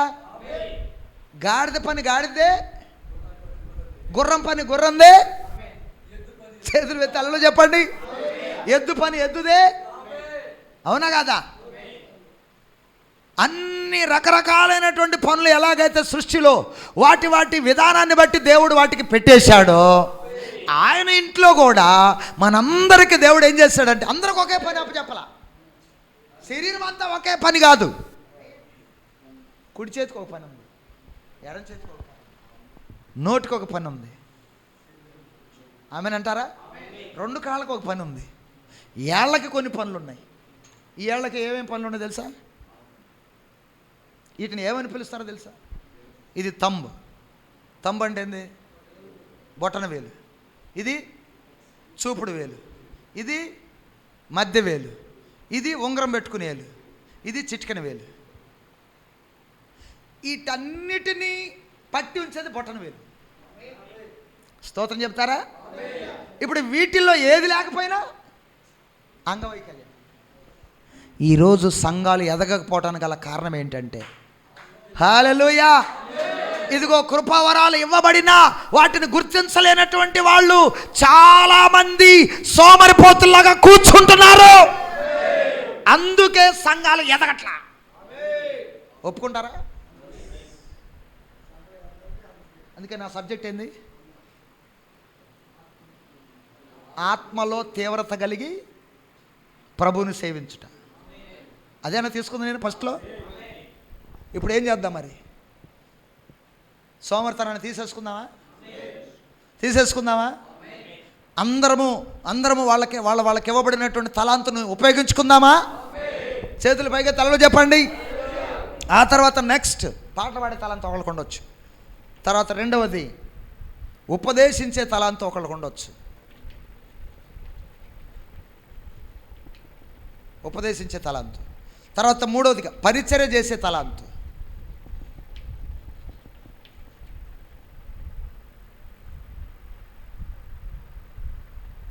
కళ్ళు మూస్తున్నారా ఏమన్నా? ఏమో ఇట్లేదుగా. పరిచర్య చేసే తలాంతు. పరిచర్య అంటే ఏంది? ఓ మీటింగ్ అన్నాడు పాస్టర్ గారు ఆ మీటింగ్లో నా వంతు నేను ముందెళ్ళిపోయి, ఎక్కడ మీటింగ్ చెప్పండి, ముందెళ్ళిపోయి చకచక అదంతా ఊడ్చేసేసి శుభ్రంగా పట్లేసేసి చక్కగా ఈ పక్క ఆ పక్క లైట్లు కట్టి ఒక ప్లాన్ తోటి, ఏదో తిక్కలతనంగా కాదు, మళ్ళీ ఆ పాస్టర్ గారు వచ్చి మళ్ళీ ఇదేంద్ర ఇట్ట కట్టేవాడిని మళ్ళీ తీసేయటం అట్లా కాదు, అది కూడా ఒక జ్ఞానం. చేతులు తల్లు చెప్పండి హల్లెలూయా. అదంతా కూడా చక్కగా రెడీ చేసేసి పాస్టర్ గారు వచ్చే టయానికి యాంప్లిఫైర్కి దీన్ని ఏమంటారు, వైరు గుచ్చి ఇదిగో పాస్టర్ గారు స్టార్ట్ చేయండి అనే తలాంతు కొంతమందికి ఉంటుంది. చేతులు తల్లు చెప్తారా? అర్థమవుతుంది ఏమన్నా? అయితే సాతానుడు మనల్ని ఏం చేశాడు, బాగా సోమరవడం చేసేసాడు. ఈ లాక్డౌన్ వచ్చి మరీ సోమర్థనం, లాక్డౌన్ ఎంత సోమర్థనంగా తయారు చేసిందంటే మనల్ని చెప్పలేనంత. అధికారులు టీచర్స్ కూడా అంటున్నారంట, పిల్లలు కూర్చొని క్లాసులో వాక్యం అది పాఠాలు వినకుండా అంటే వాళ్ళు కూడా నిద్రపోతున్నారంట. ఎందుకు? లాక్డౌన్లో ఏం చేశారు? ఇళ్ళ దగ్గర టీటీపీ తినటం తిరగటం అంటే బయటలేదులే, ఏదైనా పనులు పడుకోవటం. అదేమనంటే లైవ్ చూస్తున్నాం పాస్టర్ గారు, చూస్తున్నాడో లేదో తెలియదు. అవునా? ఊరికి పై కిందకి మాత్రం ఒకటే ఆమెనని ఒకటి పెడతాడు అంతే. ఆమెనని ఒకటి పెట్టగానే పలానా సహోదరుడు లైవ్ చూస్తున్నాడు అనుకుంటా. నిజమేనా నేను చెప్పేది? కరెక్టేనా? నా ప్రియమైన దేవుని బిడ్డలారా, ఈ విధమైనటువంటి ఈ యొక్క సోమర్తనాన్ని మనకేం చేసింది? అది లాక్డౌను బాగా సోమర్తనం నేర్పించేసింది. అయితే ఇప్పుడు మెల్లిమెల్లిగా దాని నుండి మనం బయటపడతాం. హల్లెలూయా. మనకివ్వబడినటువంటి తలాంతుని మనము చక్కగా ఉపయోగించుకుందాము. ఒక్కొక్కడికి సంగీత వాయిద్యాలు వాయించే తలాంతు.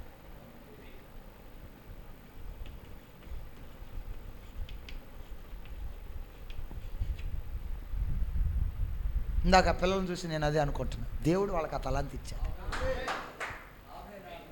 దేవునికి స్తోత్రం కలుగును గాక. వింటున్నారా? ఆ తర్వాత నెక్స్ట్ నడిపించే తలాంతు, టాలెంట్. అన్ని టాలెంట్లే. Praise the lord. చాలా ఉన్నాయి ఈ టాలెంట్లు. మరి ఈ టాలెంట్లన్నీ ఎప్పుడు బయటకు వస్తాయా? అయితే ముందే నేను చెప్పా, టాలెంట్ బయటికి రావాలంటే పూర్తిగా రక్తంతో శుద్ధి చేయబడాలి. ఆ పాత్ర వాడబడాలంటే చేతులు పైగా తలలో చెప్పండి. ఆ పాత్ర వాడబడాలంటే అది పూర్తిగా శుద్ధి చేయబడి, అది పూర్తిగా రక్తముతో కడగబడి, వాక్యము ద్వారా సంపూర్ణముగా కడగబడి, ఎప్పుడైతే అది సంపూర్ణమైన స్థితిలోకి వస్తుందో, హల్లెలూయా, అప్పుడే పరిశుద్ధాత్ముడు నీ హృదయంలోనికి వచ్చి నువ్వు చేయాల్సిన పనిని నీకు తెలియజేస్తాడు ఆయన. పాస్టర్ చెప్పడు, నీకే నేను పలానా పని చేయాలని ఒక ప్రేరేపణ వస్తుంది. ఎక్కడ? దేవుని పనిలో నేను పలానా పని చేయాలి. సంఘములో, ఇదిగో దేవుని యొక్క ఇంటిలో. దేవుని యొక్క ఇల్లు ఏదనుకున్నావు? సంఘమే. ఇల్లేనది? దేవుని ఇల్లేనా? విశ్వాస గృహమేనా? చెప్పండి. విశ్వాస గృహమేనా? మరి విశ్వాస గృహంలో మనం అందరము కూడా సహోదరులమేనా? Praise the lord. ఒక తండ్రికి పుట్టిన పిల్లలందరూ మనస్తత్వాలు ఒకే రకంగా ఉండవు. ఉంటాయా? పెద్దోడు మనస్తత్వం వేరే అండి, రెండోడు మనస్తత్వం ఒక రకంగా ఉంటుందండి, తండ్రి చెబుతుంటాడు. అవునా కదా? ఇప్పుడు అలాగనే దేవుడు మరి మనకు కూడా రకరకాలైనటువంటి పనులను పెట్టాడు ఆయన. హల్లెలూయా. ఏంటా పనులు అంటే ఇదిగో ఇక్కడ ఉన్నాయి. ఉపయోగిద్దామా? భవిష్యత్తులో మీ స్థానాలు మీరు తెలుసుకొని మీ పరిచర్యలను మీరు గుర్తిస్తే, ఆమేన్, మీ వరాలను మీరు గుర్తిస్తే, కొంతమందికి ప్రార్థించేవారం చెప్పలేదు నేను, ప్రార్థించేవారం ఎక్కువసేపు చక్కగా వాళ్ళు ప్రార్థన చేస్తారు. అంటే వాళ్ళందరూ ఏం చేయాలి తెలుసా? శనివారము అందరిని సమకూర్చి, హల్లెలూయ, రండి సిస్టర్, రండి బ్రదర్ అని సమకూర్చుకొని చక్కగా రౌండ్గా కూర్చొని అందరూ ప్రార్థన చేయాలా. ఆమె చెప్పండి గట్టిగా. అర్థమవుతుందా? సో ఇదంతా ఎందుకు సార్ మనం చేయాల్సింది? ఇదంతా దేనికి? దేవుని యొక్క పరిచర్య నానాటికి ఏమవ్వాలి? విస్తరించాలా? చెప్పండి, విస్తరించాలా? డిమ్ అయిపోయారా ఏంది? దేవునికి మహిమ కలుగును గాక. విస్తరించాలి. దేవుని యొక్క పరిచర్య విస్తరించి అనేక ఆత్మల లోపలికి పట్టబడాలి. రాకడను తొందరగా తీసుకురావాలంటే అది మన చేతిలోనే ఉంది. అదేం సార్, ఎవరి చేతిలో ఉంది? ఎట్లా ఉంది? మన చేతిలో. చెప్పండి. రాకడ తొందరగా రావాలంటే 2 కార్యాలు జరగాల. ఎన్ని కార్యాలు చెప్పనా? ఏమేంటి? ఒకటి, ఏర్పాట్లో ఉన్న చివరి గొర్రె లోపలికి రావాలి. రెండోది, లోపలికి వచ్చిన గొర్రెలన్నీ పరిపూర్ణతలోకి రావాలి. స్తోత్ర కలుగును గాక. చెప్పండి ఎన్ని? ఏమేంటి? ఏర్పాట్లో ఉన్న చివరి గొర్రె లోపలికి రావాలి. ఆ చివరి గొర్రె ఎక్కడుందో ఎత్తకాల్సిన బాధ్యత కూడా మనదే. చేతులు పైగా తలలో చెప్పండి. ఆ చివరి గొర్రె గుంటూరులో ఉందా? ఆ చివరి గొర్రె తంగడమల్లో ఉందా? ఆ చివరి గొర్రె సంతమాలూరులో ఉందా? ఆ చివరి గొర్రె రాయపాల్లో ఉందా? చేతులు పైగా తలలో చెప్పండి. ఆ చివరి గొర్రె నర్సరాపేటలో ఉందా? లేకపోతే ఎక్కడన్నా మారుమూల గ్రామంలో ఉందా? కలిసి వెతుకుదాం. కనీసం చెప్పేటప్పుడే నువ్వు ఆమెను చెప్పట్లేదంటే ఎతికేటప్పుడు రావన్నమాట. చెప్పండి ఆమెనని. దేవునికి స్తోత్ర కలుగును గాక. ఎక్కడుందో ఆ చివరి గొర్రె?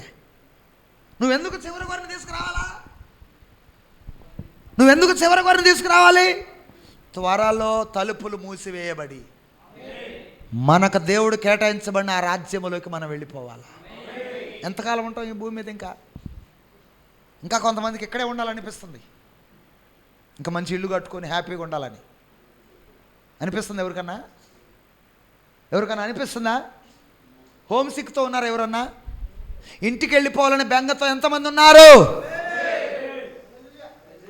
దేవుడు నిశ్చయంగా వాళ్ళని దీవించును గాక. ఏ ఇంటికి? మన ఇంటికి, నిత్యమైన గృహానికి, నిత్యమైన ఉనికి పట్టుకి. దేవునికి స్తోత్ర కలుగును గాక. కాబట్టి చివరి గొర్రె లోపలికి రావాలంటే ఏం చేయాలి? మనం చెయ్యి పట్టుకొని చివరి గొర్రెని ఎత్తుకుదామా? చివరి గొర్రెని ఎతకటం కోసమే మీటింగులు పెట్టాలి. చివరి గొర్రెని ఎతకటం కోసమే వాళ్ళకి ఇవ్వబడినటువంటి ఆ యొక్క పరిచర్యల్లో వాళ్ళు పాలు పంపులు పొందాలా. దేవునికి స్తోత్ర కలుగును గాక. అంతేగాని మీటింగుల రేత్రిపూట అయిపోయేసరికి 12 అయిందిగా పాస్టర్ గారు, రేత్రిపూట 1 గంట అవ్వచ్చుగా పాస్టర్ గారు. చుట్టాలిళ్ళకి పనులకు పోయి పెళ్లి పనులకి రేత్రి 2:30, 3 దాకా క్యాన్లు పోయటం, నీళ్లు పోయటం, పెరుగు అన్నాలు పోయటం, పెరుగులు పోయటం, ఇస్త్రాకులు పోయటం అవి చేస్తావు.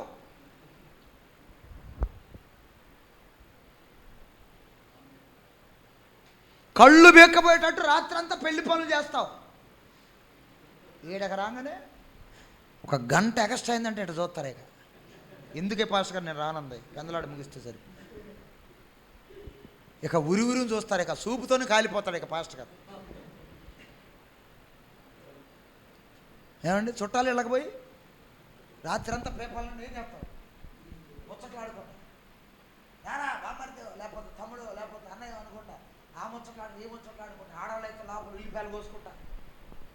దాన్ని ఏమంటారు? అల్లం మీరుకుంటారు. ఏందో సైతాన్ గడు అట్లా అలవాటు చేశాడు మనల్ని బాగా ఆ పనుల్లో. నేను వద్దంట్లా, సహకరించి అక్కడ చెయ్యి. ఎందుకంటే సంఘానికి వెలుపల ఉన్న వాళ్ళతో మంచిగా నడుచుకోమన్నాడుగా, చెయ్యి. కానీ అస్సలు నువ్వు చెయ్యాల్సిందంతా ఎక్కడా? నువ్వు దేవుని పనిలో, దేవుని యొక్క ఇంటిలోనే చెయ్యాల్సిన చాకిరంతా కూడా సజీవ యాగముగా నీవు సమర్పించుకోవాలా. ఈ మాట నీకు చక్కగా ఆమోదయోగంగా ఉంటే అల్లుడు చెప్పు. సజీవ యాగము కంటే ఏంది? నీ ప్రాణము, నీ శరీరము, నీ ఆత్మ, మూడింటిని కూడా ఇక్కడ ఏకాగ్రత పెట్టి, హల్లెలూయా, అవసరమైతే 2 రోజులు కోటాలంటే సెలవులు పెట్టేసేసి వింటున్నారా? సాకులు చెప్పకుండా దేవుని పనిలో ఉపయోగపడు. చివరి గొర్రెను వెతకటానికి నీ వంతు నువ్వు సహాయం చేయి. దేవునికి స్తోత్రం కలుగును గాక. నీ వంతు నువ్వు సహాయం చేయి. అప్పుడు చివరి గొర్రె లోపలికి వస్తుంది. చివరి గొర్రె లోపలికి వచ్చిందంటే తలుపులు వేసేస్తాడు దేవుడు. ఇక్కడికి ఎక్కిరమ్మని పిలుస్తాడు. అర్థమవుతుంది నేను చెప్పేది? కాబట్టి డోంట్ సిట్ ఐడిల్. ఇంటి దగ్గర మీరు ఎట్టి పరిస్థితుల్లో కూడా ఐడిల్గా కూర్చోవద్దు. ప్రార్థన చేయండి. ఆ తర్వాత ఇంకా ఇంకా ఇంకా మరి నీ యొక్క పనిలో ఎవరైనా నీకు తారసపడితే, ఎవరైనా నీకు ఎదురైతే వాళ్ళతో వర్తమానం పంచుకోండి. కొంతమంది వ్యక్తులను ప్రభు దగ్గరకు నడిపించడానికి ఇష్టపడండి. దేవునికి మహిమ కలుగును గాక. మనకివ్వబడిన విశ్వాస పరిమాణ క్రమము చొప్పున మనం పనిచేద్దాం. పని చేయాలనే ఆ తపన ఎప్పుడు వస్తుందంటే నువ్వు ముందు సంపూర్ణంగా శుద్ధి చేయబడాలి. హల్లెలూయా. శుద్ధి చేయబడాలి, పరిశుద్ధాత్మ చేత నింపబడాలి. నింపబడినప్పుడు ఆ తపనతో, ఆ మంటతో నువ్వు ముందుకు పరిగెత్తావు. రాబోతున్న దినాల్లో ఇంకా యవనస్తుల కూటంలో ఇంకా చాలా విషయాలు మనం నేర్చుకుందామా? అందరం తలలో ఉంచుదామా? మరి ఒక్క క్షణం లేచి నిలబడదాం. ఈరోజు ఈ మధ్యాహ్న కాల సమయంలో మన ప్రభు మనతో మాట్లాడిన ప్రతి మాటను బట్టి లెక్కలేని స్తుతులు చెల్లిద్దాం. మనం చేతులు పైకెత్తి ఈ మధ్యాహ్న కాల సమయంలో ప్రభువా, మీరు మాతో మాట్లాడిన ప్రతి మాటను బట్టి మీకు స్తోత్రాలు. నిబంధన నెరవేరే కాలంలో మేము ఉన్నామయ్యా. అయా, సేవా పాత్రలన్నిటి మీద నాయన ఆ నిబంధన రక్తం కుమ్మరించబడుతున్నది, ప్రోక్షించబడుతున్నది. ఎందుకంటే ఇవి శుద్ధి అవ్వాలి నాయన. శుద్ధి అయితేనే నీ కొరకు ఇవి వాడబడతాయి. శుద్ధి అయితేనే ప్రభువా నీ కొరకు వాడబడతాయి నాయన. చేతులు పైకెత్తి స్తోత్రం చెబుదామా? చేతులు పైకెత్తి ప్రభుని స్తుతిద్దామా? చేతులు పైకెత్తి ప్రభుని ఆరాధన చేద్దామా? ఈ యొక్క మధ్యాహ్న కాల సమయంలో ప్రభువా, వాడిపోక మునిపే నన్ను వాడుకో నాయన. ఇదిగో నా నాయన యవ్వన బలమంతా నిర్వీర్యము కాకమునిపై నన్ను ఉపయోగించుకో దేవా. నాయన నీకు స్తోత్రములు, స్తోత్రములు, స్తోత్రములు. నా కన్న తండ్రి, నీకు నిండైన కృతజ్ఞతలు. అయ్యా, ఈ దినమున ప్రభువా నాయన నువ్వు నాతో మాట్లాడిన ప్రతి మాట నన్ను మండించింది ప్రభువా. నీకే స్తుతులు తండ్రి, నీకే స్తుతులు ప్రభువా. హల్లెలూయా, హల్లెలూయా, హల్లెలూయా, హల్లెలూయా. Praise the Lord, praise the Lord. అందరము కూడా స్తోత్రము చెబుదాం, ప్రభువుని మహింపరుద్దాం. ఓ నాయన ఈ దినమున ప్రభు నాయన మమ్మల్ని అందరినీ ఇక్కడ సమకూర్చినందుకు స్తుతులు తండ్రి. అయ్యా, ఇదిగో నా నాయన మరి నిశ్చయముగా ప్రభు నాయన నేను ఎందు నిమిత్తం భూమి మీదకి పంపబడ్డానో నాకు అర్థమైంది. ఓ ప్రభువా, ప్రభువా, ప్రభువా, నీకే స్తుతి, స్తుతి, స్తుతి, స్తుతి, స్తుతి. Praise the Lord, praise the Lord, praise the Lord. నీవిచ్చిన యౌవన బలము నిర్వీర్యము కాకముందే, నాకున్న సంపదలన్నీ రెక్కలొచ్చిపోకముందే, నీవిచ్చిన నిర్వీర్యము కాకముందే, నాకున్న సంపదలన్నీ రెక్కలొచ్చిపోకముందే, వాడుకో యేసయ్యా నీ కాడి నే మోస్తా, వాడుకో యేసయ్యా నీ కాడి నే మోస్తా. వాడిపోక ముందే నన్ను వాడుకో, పొద్దు వాలిపోక ముందే నన్ను వాడుకో, వాడిపోక ముందే నన్ను, పొద్దు వాలిపోక ముందే నన్ను వాడుకో. నీవిచ్చిన జీవితానికి వెలుగులింక పోకముందే, నా బ్రతుకు యాత్రకు చీకటి ఇంక రాకముందే, నీవిచ్చిన జీవితానికి పోకముందే, నా బ్రతుకు యాత్రకు చీకటి ఇంక రాకముందే, వాడుకో యేసయ్యా నీ కాడి నే మోస్తా. మోస్తా వాడు అందరూ కలిసి నీ కాడి నే మోస్తా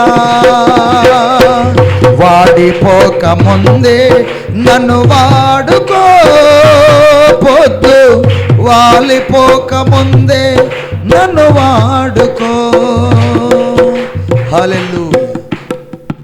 అందరం అలాగే నిలబడి స్తుతులు చెల్లిస్తూ ఉండగా మరి ముగింపు ప్రార్థన చేసుకుందాం. దేవుని పరిశుద్ధ నామమునకు స్తోత్రము కలుగునుగాక. ఆమేన్. ఇంతవరకు దేవుడు అద్భుతంగా దిగివచ్చి ఈ యొక్క ఉదయకాల సమయంలో మన యొక్క లోపములను, మన యొక్క పరిస్థితులన్నిటిని కూడా చక్కదిద్దటానికి, ఎందుకంటే దేవుడు నిన్ను ఈ భూమి మీదకి వ్యర్థంగా పంపలేదండి. ఏదో ఒక పని కొరకు నిన్ను వాడుకోవాలనేదే దేవుని యొక్క చిత్తం, యజమాని యొక్క ఉద్దేశం. ఆయన యొక్క ఇంటిలో ఆయన యొక్క పాత్రలుగా ఏదో ఒక పని కోసం దేవుడు నిన్ను వాడుకోవాలని ఆశపడుతున్నాడు. నువ్వు పారిపోవద్దు. నువ్వు ఒకవేళ పారిపోతే దేవుడు పట్టుకొని నిన్ను తీసుకొని వస్తాడు. ఈరోజు ఆయన సన్నిధికి నడిపించి నీతో మాట్లాడిన దేవుణ్ణి ఈరోజు దేవుణ్ణి స్తుతించి, అవును ప్రభువా, ఇక నుండి నేను మా జీవితాలు వాలిపోకముందే, మా జీవితాలు ముగించబడక మునిపే వాడుకో ప్రభువా, నేను వాడబడతాను నాయన. మొదటిగా శుద్ధీకరణ జరగాలి. శుద్ధి జరగకుండా నీకెన్నడూ కూడా దేవుని పని చేయాలనే ఆశ ఉండదు. నీ పాత్ర మీద ఆ రక్తమును ప్రోక్షించమని అడుగుదాం. అప్పుడే సమస్త సాకులన్నీ కూడా వెళ్ళిపోతాయి. ముందుకు వస్తావు, పనిలో సహకరిస్తావు, సోమరిపోతనాన్ని విడిచిపెడతావు, ప్రార్థనా జీవితాన్ని మరలా పునరుద్ధరిస్తావు. దేవుని పనిలో నడుము కట్టుకొని ముందుకు వెళదాం. దేవుడు తప్పకుండా అటువంటి కృపను మనందరికీ దయచేయనుగాక. ఇప్పుడు చివరి ప్రార్థన చేసుకుందాం. ఈ సమయంలో సహోదరుడు ఏసీ బ్రదరు చివరి ప్రార్థన చేయవలసిందిగా ప్రేమతో ఆహ్వానిస్తున్నాను.